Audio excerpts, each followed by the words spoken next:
Você percebe como o dinheiro público precisa ser tratado de maneira mais séria. Você não pode fazer uma situação como essa. Eu fiz uma comissão no Ministério, não, vamos lá, vamos ver se de fato tem essa necessidade toda, se precisa de todo esse recurso para poder fazer entregar, porque também você vai fazer o quê? Você vai deixar lá uma obra lá paralisada, uma obra lá abandonada? Você não pode fazer isso, você precisa entregar para as pessoas. A questão do Minha Casa Minha Vida, qual a diferença desse Minha Casa Minha Vida que virá nesse governo Lula 3 dos anteriores? Tem diferença? Porque a classe média reclamava muito de não ser atingida pelo Minha Casa Minha Vida. Será atingida dessa vez, ministro? Veja bem, nós temos duas situações. Primeiro, você tem, Renato, uma questão que é importante ser frisada. Minha Casa Minha Vida foi extinto.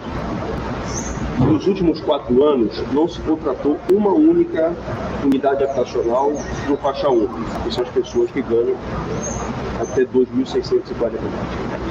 Não se construiu uma única unidade habitacional. Que era prioridade no governo anterior. Exatamente, prioridade dos outros governos. 2. O governo anterior nem sequer finalizou as obras que haviam sido contratadas nos governos anteriores.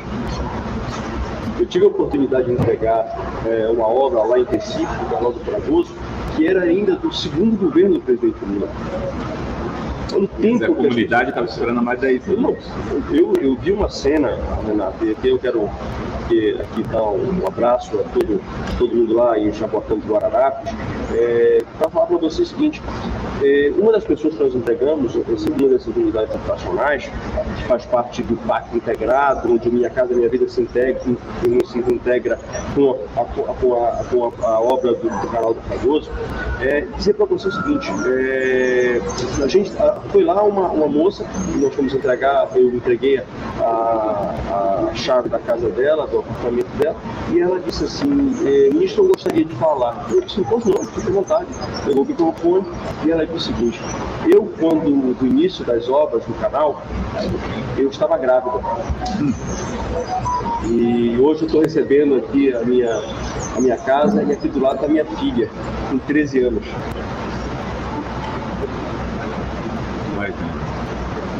Isso não pode, quer dizer, isso é inadmissível. Ela deve ter imaginado que aquela criança ia crescer ali, né?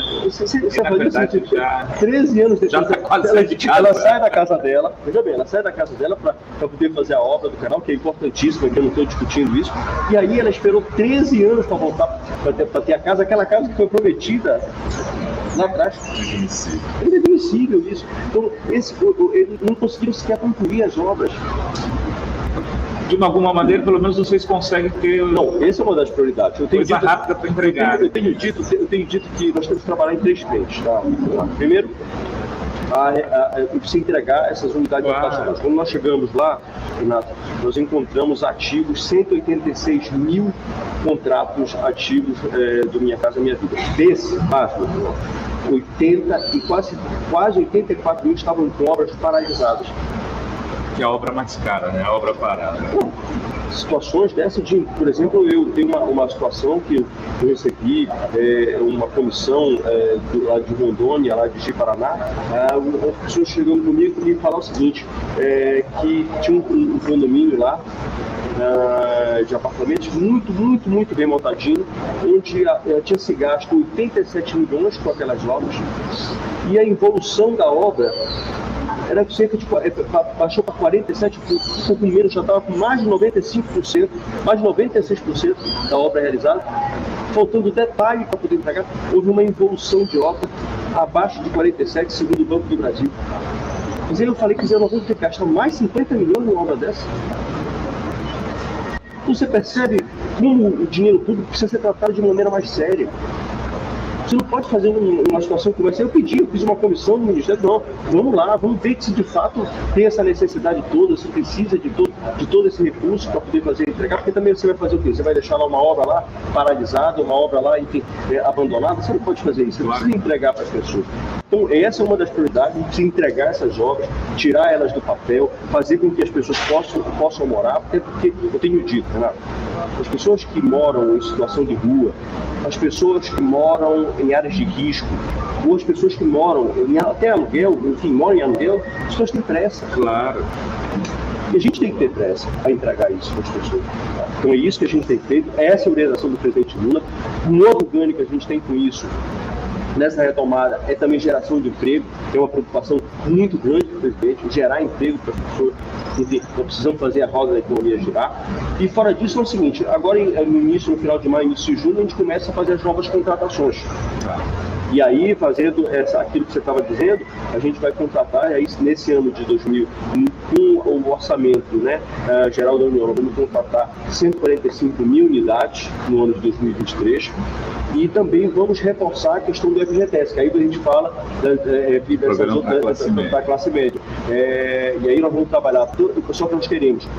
Normalmente o FGTS trabalha para duas frentes, para a faixa 2 e para a faixa 3. Nós queremos também trazer o FGTS para trabalhar também com a faixa 1. Com isso a gente amplia, e aí o presidente nos deu a meta de 2 milhões de unidades habitacionais. A gente tem 2 milhões para o governo inteiro. 2 milhões de unidades habitacionais para o governo dos 4 anos, né?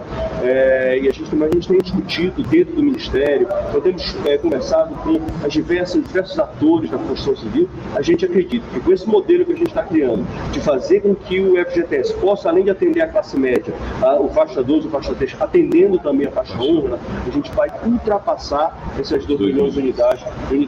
A gente está ainda com uma discussão... 2 milhões, a gente está falando praticamente de 10 milhões de pessoas, né? Exatamente. 4, 5, 8, 10 milhões de pessoas. Eu acredito que aí vamos botar 4 pessoas por cada 8 milhões de pessoas.